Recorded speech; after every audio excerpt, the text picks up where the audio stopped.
राजस्थान के इतिहास के पन्नों में अनेक प्रेम कथाओं का वर्णन मिलता है, लेकिन आज मैं आपको महेंद्र और मूमल की वो सच्ची कहानी सुनाने जा रहा हूँ जिसको सुनकर कई दिनों तक इस कहानी को आप भूल नहीं पाओगे। ये कहानी राजस्थान ही नहीं पूरे भारत में वर्णित प्रेम कहानियों में से सबसे अधिक प्रसिद्ध कहानी है। तो आप इस वीडियो में आखिर तक इस सच्ची कहानी में मेरे साथ बने रहिएगा और ये वो सच्ची कहानी है जो आपके शरीर में सिरहन पैदा कर सकती है। नमस्कार दोस्तों, मैं हनुमानगढ़ राजस्थान से राज सोनी और आप देख रहे हैं देखो राजस्थान। आप चैनल को अभी सब्सक्राइब करने के साथ कमेंट बॉक्स में अपनी गांव या शहर का नाम जरूर लिखते जाइएगा और इस सच्ची घटना को पूरा जरूर देखिएगा। इस कहानी की शुरुआत होती है राजस्थान के पश्चिमी क्षेत्र में बसे अमरकोट से, जो वर्तमान में पाकिस्तान में स्थित है। उस वक्त इस अमरकोट का शासक था राजकुमार महेंद्र, जो बड़ा ही पराक्रमी राजा होने के साथ दिखने में ऊंची लंबी कदकाठी का बड़ा ही सुंदर राजकुमार था, जिसके चेहरे पर सुंदरता का एक अलग ही तेज था। और इसी सुंदरता ने शायद इस कहानी को जन्म दिया, जो इतनी दुखदायक थी कि इसके बारे में लिखते वक्त शायद इतिहासकारों के भी हाथ कांप उठे होंगे। दरअसल दोस्तों, एक दिन महेंद्र अपने बहनोई हमीर जडेजा, जो गुजरात का शासक था, उसके साथ शिकार पर जाता है। लेकिन आज महेंद्र ने ठान रखा था कि वो आज खरगोश का शिकार करेंगे। तो इस खरगोश की तलाश में महेंद्र और उसका बहनोई हमीर जडेजा निकल पड़ते हैं। वो अपने क्षेत्र में खरगोश की तलाश करते हैं, लेकिन उन्हें खरगोश कहीं पर भी नहीं मिलता है। लेकिन महेंद्र ने ठान रखा था, तो एक बार फिर वो खरगोश की तलाश में जुट जाते हैं, लेकिन खरगोश अब भी नहीं मिलता है। इसलिए वो खरगोश की तलाश करते करते अपने क्षेत्र से बहुत दूर निकल जाते हैं और राजस्थान के जैसलमेर तक पहुंच जाते हैं। तभी अचानक महेंद्र के बहनोई हमीर की नजर पड़ती है एक खरगोश पर, और महेंद्र जैसे ही उस खरगोश का शिकार करने वाला था कि अचानक ही खरगोश वहां से भाग पड़ता है और महेंद्र और हमीर खरगोश का पीछा करते अब पहुंच जाते हैं राजस्थान के जैसलमेर के लोदरवा के पास काक नदी पर, जहाँ वह खरगोश काक नदी में कूद जाता है और शिकार उन दोनों के हाथ से निकल जाता है। और अब महेंद्र और हमीर थक हार कर उस नदी के किनारे एक पेड़ के नीचे बैठ जाते हैं और अब अंधेरा भी होने लगा था। तो अब हमीर महेंद्र से कहता है वो अपने क्षेत्र से बहुत दूर निकल आए हैं, तो अब उन्हें यहीं पर अपने खान पान की व्यवस्था करनी पड़ेगी। तभी महेंद्र और हमीर अपने आसपास कोई ठहरने की जगह ढूंढने लगते हैं कि अचानक इस नदी की दूसरी ओर दूर उन्हें एक खूबसूरत महल दिखाई देता है। और अब वो दोनों नदी पार कर उस महल तक पहुंच जाते हैं, जहां उन्हें पता चलता है कि ये महल और किसी का नहीं बल्कि लोदरवा की राजकुमारी मूमल का है, जिसकी खूबसूरती के चर्चे दूर दूर तक के क्षेत्र में फैले थे। वो इस महल के पास पहुंचते हैं तो देखते हैं कि महल गुलाब के फूलों से सजा पड़ा था। भव्य इमारत, चारों तरफ पहरेदार, आसपास सेवक सेविकाएं खड़ी है और इस महल के चारों तरफ रौनक छाई हुई है। इसके बाद महेंद्र महल के सेवकों को अपना परिचय देता है और बताता है कि वो अमरकोट का राजकुमार महेंद्र है और ये गुजरात के शासक हमीर जडेजा है। हम शिकार के लिए आए थे लेकिन रास्ता भटक गए हैं और अब हम आपके यहाँ रुककर खान पान और विश्राम करना चाहते हैं। अब इसके बाद द्वारपाल उन्हें महल के अंदर ले जाते हैं और उनका खूब सत्कार किया जाता है। उनकी विश्राम की और खान पान की व्यवस्था की जाती है। अब महेंद्र और हमीर भोजन करने के पश्चात वहाँ से अमरकोट रवाना होने की तैयारी करते हैं। लेकिन जैसे ही वो जाने लगते हैं तो एक सेवक राजकुमारी का संदेश लेकर उनके पास पहुंचता है और कहता है कि राजकुमारी मूमल आपसे मिलना चाहती है, लेकिन एक साथ नहीं, अलग अलग। तो अब राजकुमार महेंद्र अपने बहनोई हमीर से कहता है कि आप बड़े हो तो राजकुमारी से मिलने पहले आप जाइए। अब हमीर राजकुमार से मिलने के लिए उस कक्ष की ओर जाने लगता है जिस कक्ष में मूमल रहती है। लेकिन हमीर उस कक्ष में जाने वाले गलियारे में प्रवेश करता है तो हमीर को कक्ष का रास्ता बड़ा ही विचित्र लगता है। अब हमीर जैसे ही कक्ष की ओर थोड़ा आगे बढ़ता है तो वह देखता है कि सामने उस रास्ते पर बाघ, शेर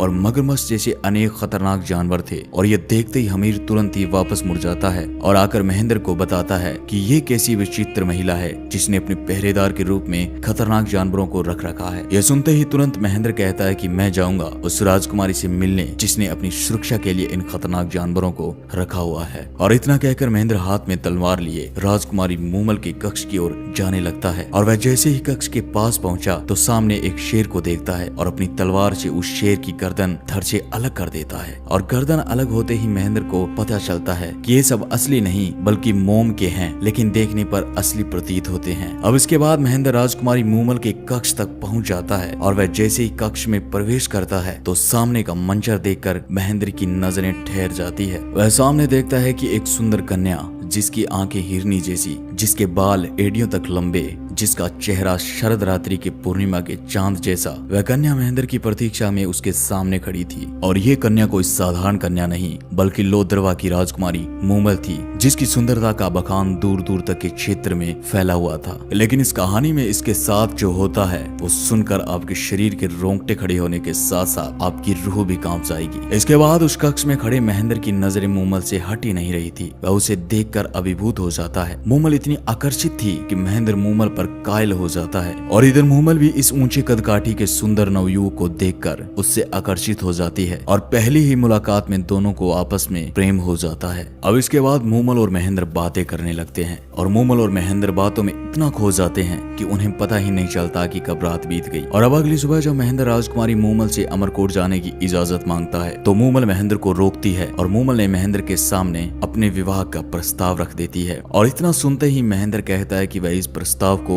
स्वीकार नहीं कर सकता है, क्योंकि महेंद्र के पहले से 6 रानियां हैं, लेकिन अब भी दोनों एक दूसरे से बिछड़ना नहीं चाहते थे। तो मूमल ने महेंद्र से कहा कि आप एक शर्त पर यहाँ से जा सकते हो, और मूमल ने शर्त रखी कि आपको हर रोज मुझसे मिलने आना होगा। तो महेंद्र ने राजकुमारी मूमल की ये शर्त स्वीकार कर ली, और इस शर्त को स्वीकार करके हमीर जडेजा के साथ अमरकोट के लिए रवाना हो जाता है। लेकिन अमरकोट आने के पश्चात महेंद्र को हर जगह राजकुमारी मूमल ही दिखाई दे रही थी, लेकिन उसे अंदर ही अंदर एक चिंता भी सता रही थी कि आखिर कैसे वह हर रोज इतने कम समय में अमरकोट से लोदरवा की 100 मील की दूरी तय करेगा। लेकिन उसने राजकुमारी मूमल को वचन दे दिया था, तो वह उस वचन को भी नहीं तोड़ सकता था। और इसी चिंता के साथ वह पहुंच जाता है एक ऊंट पालक के पास, और उससे कहता है कि क्या कोई ऐसा ऊंट है जो शाम ढलने के बाद उसे जैसलमेर लोदरवा पहुंचा दे और सुबह होने से पहले वापस अमरकोट छोड़ दे। इस बात पर ऊंट पालक राजकुमार महेंद्र को अपना सबसे तेज चलने वाला चीतल नामक ऊंट दे देता है। और अब इस तेज रफ्तार ऊंट चीतल पर सवार होकर रोज रात महेंद्र मूमल के पास मिलने जाता, और सुबह होते ही वापस अमरकोट पहुंच जाता। और लगभग 8 महीने तक ऐसा ही सिलसिला चलता रहा। रोज रात महेंद्र मूमल के पास जाता और सुबह होने से पहले ही अमरकोट पहुंच जाता, और अपने कक्ष में बिना किसी को बताए जाकर सो जाता।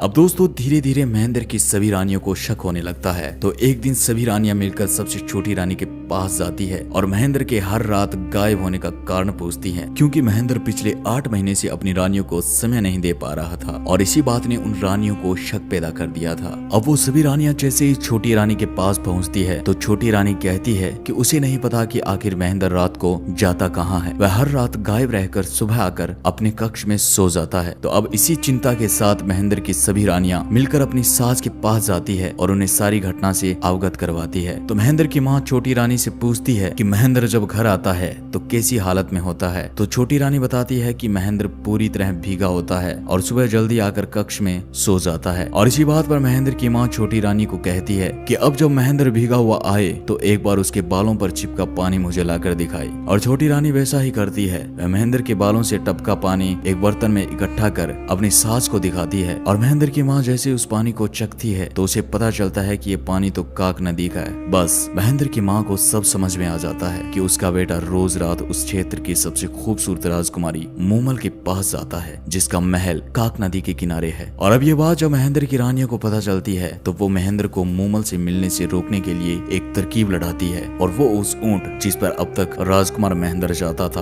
उस ऊंट को जहर दे देती है, ताकि महेंद्र लोदरवा मूमल के पास न जा सके। अब अगले दिन जब महेंद्र चीतल के पास जाता है तो वह देखता है कि उसका ऊंट चीतल मरा पड़ा है, और ये देखकर महेंद्र चिंतित हो उठता है और वह सोच में पड़ जाता है कि अब वह मूमल के पास हर रोज कैसे जाएगा। और इसी चिंता के साथ एक बार फिर वह उसी ऊंट पालक के पास जाता है, और वह ऊंट पालक के पास जाकर चीतल जैसे ही ऊंट की मांग करता है जो उसे चीतल की भांति लोदरवा पहुंचा दे और उसी रात वापस उसे अमरकोट छोड़ दे। और ये सुनकर ऊंट पालक महेंद्र से चीतल जैसा ही ऊंट तो नहीं पर उसकी जैसी रफ्तार वाली ऊंटनी के बारे में बताता है, जो उसे उसी रफ्तार के साथ लोदरवा जैसलमेर पहुंचाकर एक ही रात में वापस अमरकोट ले आएगी। लेकिन ऊंट पालक ने महेंद्र से कहा कि आप इसे ले जाइएगा, लेकिन एक बात का ध्यान रखिएगा कि अगर गलती से भी इस पर वार कर दिया तो ये आपको रेगिस्तान में भटका सकती है। तो महेंद्र शर्त मानकर उस ऊंटनी को ले जाता है और उसी रात उस ऊंटनी पर सवार होकर अमरकोट से लोदरवा के लिए निकल पड़ता है। लेकिन दोस्तों रास्ते में महेंद्र मूमल से मिलने की जल्दबाजी में गलती से उस ऊंटनी पर चाबुक से वार कर देता है, और वार करते ही ऊंटनी उसे रास्ते से भटका देती है। लेकिन इधर लोदरवा के महल में मूमल अपनी सखियों के साथ बैठी महेंद्र का इंतजार कर रही थी। तो मूमल की बहन सुमल अपनी बहन का मन बहलाने के लिए पुरुष का रूप धारण कर लेती है और दोनों बहनें खेलते खेलते एक साथ ही सो जाती है। लेकिन दोस्तों सुमल ने अपनी बहन के साथ सोते वक्त पुरुष की वेशभूषा नहीं उतारी और वह इसी भेष में अपनी बहन मूमल के साथ सो जाती है। और अब इधर महेंद्र जैसे तैसे उस ऊंटनी को काबू करके राजकुमारी मूमल के महल के बाहर पहुंचता है। लेकिन महेंद्र को देर हो जाती है। वह सुबह के लगभग 4 से 5 बजे लोदरवा पहुंचता है और सीधे मूमल के कक्ष की ओर जाता है। और वह जैसे ही मूमल के कक्ष में प्रवेश करता है तो उसके पैरों के नीचे से जमीन खिसक जाती है। वह सामने का मंजर देखकर हक्का बक्का रह जाता है। वह देखता है कि राजकुमारी मूमल किसी पुरुष के साथ सो रही थी और ये दृश्य देखकर महेंद्र के हाथ में पकड़ा चाबुक वहीं दरवाजे पर गिर जाता है। लेकिन दोस्तों मूमल के साथ कोई पुरुष नहीं बल्कि पुरुष का भेष धारण किए उसकी बहन सुमल सो रही थी। लेकिन महेंद्र को कहाँ पता था कि यह तो उसकी बहन सुमल है। महेंद्र तो कक्ष के दरवाजे के पास खड़ा ये दृश्य देखकर बहुत दुखी होता है और अब वह पूरी तरह से टूट गया था और तुरंत ही वह मूमल से बिना मुलाकात किए अमरकोट की ओर रवाना हो जाता है। अब सुबह जब मूमल उठती है तो वह अपने कक्ष के बाहर महेंद्र का चाबुक देखती है और अचानक चौंकती है कि रात को महेंद्र आया तो था लेकिन बिना मिले वापस कैसे चला गया। तो मूमल को लगा रात शायद महेंद्र सुमल को कोई गैर पुरुष समझ बैठा था, जिस वजह से शायद वह नाराज होकर उससे मिले बगैर चला गया। और अब इधर अमरकोट पहुंचने के बाद महेंद्र के मन में मूमल के प्रति हीन भावना पैदा हो गई। वह अब जितना मूमल से प्रेम करता था उतनी ही नफरत करने लगा था और धीरे धीरे उसकी नफरत इतनी बढ़ गई कि महेंद्र ने अब ठान लिया कि वह अब कभी मूमल से नहीं मिलेगा। लेकिन दोस्तों आगे जो इनके साथ होता है वो बड़ा ही भयानक था, बड़ा ही दुखदायक था। अब इधर मूमल महेंद्र के इंतजार में महल के दरवाजे पर अपनी नजरें बिछाए महेंद्र का इंतजार करती। लेकिन महेंद्र उस दिन के बाद कभी भी लोदरवा नहीं पहुंचा और अपनी रानियों के साथ अमरकोट में समय व्यतीत करने लगा। अब धीरे धीरे समय बीतता है लेकिन अब भी मूमल लोदरवा में महेंद्र का इंतजार कर रही थी और मूमल की इसी चिंता के चलते उसकी खूबसूरती निढाल होती गई। अब बीच में कई बार मूमल ने राजकुमार महेंद्र को खत भेजे लेकिन ये खत कभी महेंद्र तक पहुंच ही नहीं पाए। ये खत महेंद्र की रानियों तक ही सीमित हो गए। अब काफी समय बीतने के पश्चात राजकुमारी मूमल के सब्र की सीमा टूट जाती है और इसी के चलते राजकुमारी मूमल अपने कुछ सेवकों के साथ लोदरवा से अमरकोट की ओर प्रस्थान करती है महेंद्र से मिलने के लिए। और अब मूमल अमरकोट महेंद्र के महल के बाहर पहुंच जाती है और अपना पैगाम महेंद्र तक पहुंचाती है कि लोदरवा की राजकुमारी मूमल उनसे मिलने खुद आई है। महेंद्र तक ये पैगाम पहुंचता है लेकिन महेंद्र को अब भी मूमल से नाराजगी थी, जिसके चलते महेंद्र पैगाम भिजवाता है कि महेंद्र का स्वास्थ्य खराब होने के कारण वह राजकुमारी मूमल से नहीं मिल सकता है। लेकिन मूमल को हर हाल में महेंद्र से मिलना था, जिस कारण वह रात्रिकालीन विश्राम वहीं अमरकोट में करती है। और अगली सुबह मूमल फिर पैगाम भिजवाती है कि महेंद्र का स्वास्थ्य अब कैसा है, क्या वह अब मुझसे मिल सकते हैं। लेकिन एक बार फिर महेंद्र की तरफ से मना कर दिया जाता है। लेकिन मूमल कहाँ मानने वाली थी। अब मूमल वहीं पर डेरा जमाई बैठ जाती है और हर रोज महेंद्र तक मिलने का पैगाम भिजवाती है। अब महेंद्र के भी कई बार मूमल से मिलने की इच्छा हुई लेकिन उसके सामने उस रात का वो दृश्य घूम उठता है जो उसकी मिलने की इच्छा को खत्म कर देता है। अब इसके बाद मूमल को लगा कि मेरे हर पैगाम का जवाब ना में आ रहा है। तो अब मूमल अपनी बात व्यक्त करने के लिए गाने वाले संदेश वाहकों का सहारा लेती है और ये संदेश वाहक निढाल होती जा रही मूमल का संदेश लेकर महेंद्र तक पहुंचते हैं और उस संदेश का गाना गाकर उस रात की सच्ची घटना का बखान करते हैं। अब उनका बखान सुनकर महेंद्र मन ही मन सोचता है कि मूमल मेरी इतनी प्रतीक्षा कर रही है तो हो सकता है मूमल सच्ची हो। और इसी के चलते महेंद्र की भी अब मूमल से मिलने की इच्छा होती है। लेकिन महेंद्र उससे मिलने से पहले अपने विचलित मन से मूमल की आखिरी परीक्षा लेना चाहता है। अब महेंद्र अपने एक दरबारी को बुलाता है और मूमल तक एक पैगाम भिजवाता है। महेंद्र दरबारी से कहता है कि तुम राजकुमारी मूमल को जाकर बोलो कि रात को महेंद्र को काले नाग ने डस लिया है, जिसके चलते महेंद्र की मृत्यु हो गई है। और अब अगली ही सुबह महेंद्र का दरबारी भागकर उस स्थान पर पहुंचता है जहां पर मूमल डेरा लगाए बैठी थी और दरबारी मूमल से रोते हुए कहता है कि बड़ी ही दुख भरी खबर है कि कल रात राजकुमार महेंद्र को काले नाग ने डस लिया है, जिस कारण राजकुमार महेंद्र की मृत्यु हो गई। और जैसे ही ये शब्द राजकुमारी मूमल के कानों में पड़ते हैं वैसे ही लोदरवा की राजकुमारी मूमल, जो अपनी खूबसूरती और हंसमुख स्वभाव के कारण पूरे क्षेत्र में प्रसिद्ध थी, वह ये बात सुनते ही जमीन पर गिर जाती है। और राजकुमारी मूमल को ये खबर सुनकर इतना बड़ा धक्का लगता है कि राजकुमारी मूमल वहीं पर अपने प्राण त्याग देती है। और दोस्तों ये बड़ा ही दुखदायक था और वहाँ आसपास खड़े लोगों के आंखों में आंसू आ जाते हैं और इसके बाद जब महेंद्र तक ये खबर पहुंचती है कि राजकुमारी मूमल जो आपसे इतना प्रेम करती थी, उसको जब आपकी मौत की खबर लगी तो वहीं पर उसने अपने प्राण त्याग दिए। तो दोस्तों ये खबर सुनकर राजकुमार महेंद्र को भी सदमा लगता है कि उसकी एक परीक्षा के चलते उसको अपने प्राणों से भी ज्यादा चाहने वाली राजकुमारी मूमल ने अपने प्राण त्याग दिए। तो ये सोच कर राजकुमार महेंद्र भी मूमल के लिए पागल हो जाता है और पागल होने के कारण कुछ ही समय में राजकुमार महेंद्र भी मूमल की याद में अपने प्राण त्याग देता है। तो दोस्तों ये थी राजस्थान की वो सच्ची प्रेम कथा जिसको वर्णन करते वक्त शायद इतिहासकारों की भी आंखें नम हो गई होगी। और दोस्तों आज महेंद्र और मूमल की ये दुख भरी प्रेम कहानी जैसलमेर के लोदरवा के पास बने मूमल महल की दीवारें बयां करती है। तो दोस्तों मिलता हूँ एक नई कहानी के साथ, तब तक के लिए अपना ख्याल रखिएगा और अपने चैनल को अभी सब्सक्राइब करने के साथ कमेंट बॉक्स में अपने गांव या शहर का नाम लिखकर अपने विचार जरूर लिखिएगा। धन्यवाद।